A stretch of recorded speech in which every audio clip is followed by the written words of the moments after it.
This one will get you right in the feels.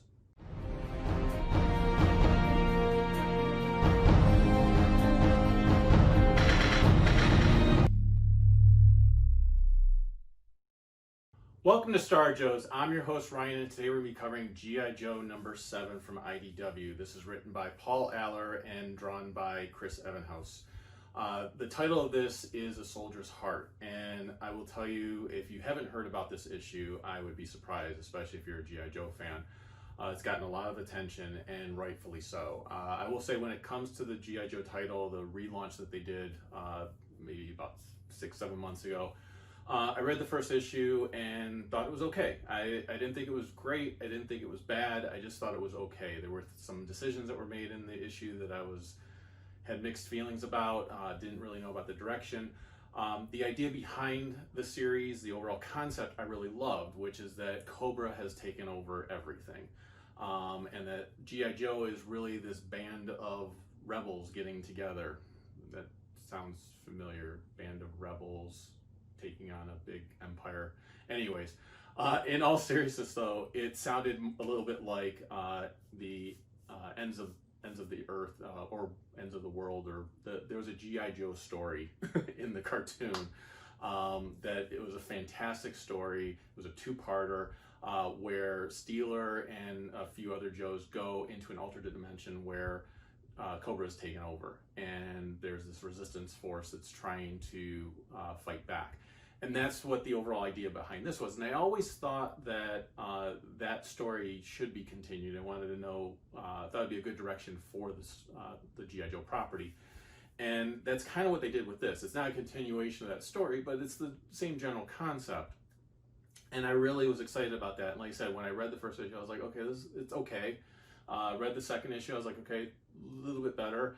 By the time I got to the fourth issue, I was really liking this series. And then I read issues 5 and 6 and when they came out, and was liking it even more. I was like, okay, now I'm kind of getting behind these characters. I'm understanding what you're doing. They did some pretty impactful things, especially with it being a new series where they don't really have to follow the rules of original G.I. Joe storytelling.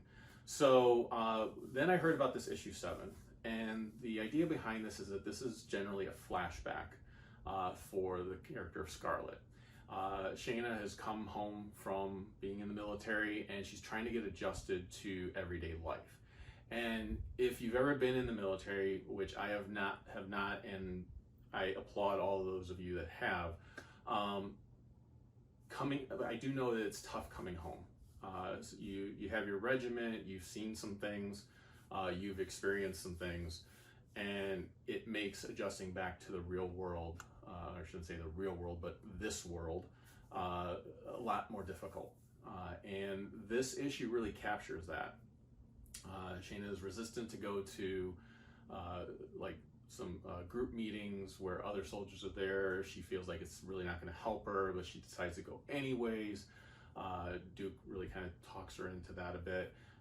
Then she's in the group and she kind of has an attitude about it, but then she starts coming around and they start sharing stories. She goes through a period of drinking. She goes through a period of having rash responses to little things, which I know is a very real thing. Just the slightest little bang or slightest approach of a person or something like that can really set things off and trigger things. So all of that is captured in this, and she starts connecting with a guy named Roger in the group, and Roger's talking about soda and how he can't, he sees all these different choices for soda or pop or whatever you want to call it in your area of the country, but he can't make a decision. And it used to be so simple before he was in the military, at least in his eyes it was, and now there's all these choices. So there's definitely some really dramatic things that happen in this issue, and it's very serious and it's very real.